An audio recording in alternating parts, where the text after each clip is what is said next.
3D printing. Ngayon ay 4 April 2025. 5 April 2025 na, Sabado. Ngayon nanonood ng TV Patrol News dito sa bahay.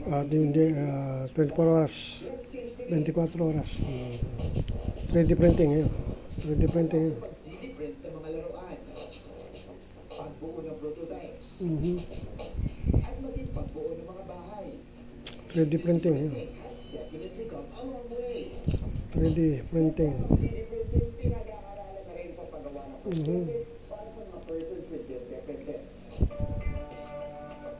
Ayun ay 5 April 2025 na. Lapit na. Saturday na. Nahanap ko po sa filaments. DOST. Kung paano magagamit ang 3D printing sa pagbuo ng prosthetics sa pangunguna ni Dr. Mariano.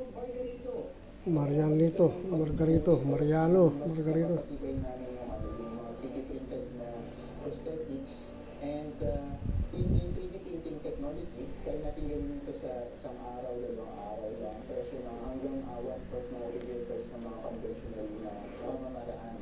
Para mapatibay ang materyales na gagamitin sa prosthetics, nag-develop sila ng tinatawag na nanocomposite filaments. Nanocomposite filaments. Isang uri ng plastic. Filament, polymer, tsaka nanoclay. Pinagalo. Particles na nagpapatibay sa overall structure nito na hindi bumibigat. Para magawa itong filament, pinag-ahalo natin itong polymer, isang klase ng polymer, at itong nanoclay. Ilalagay natin Nanoclay, pinagalo. Gumagamit ng 3D scanner ang grupo. Ito yung 3D scanner. measurement natin para sakto-sakto yung prosthetics na ilalagay. Unahin muna isa-scan itong side na to. Yun, scan. 10 minutes inaabot yung pag-scan. Kaunting minuto pa lang yun ng scanning dito. Nakuha na yung measurements ko. Pagkatapos ng ilang minuto ng print, ina-analyze at I-upload yung file. for 3D printing.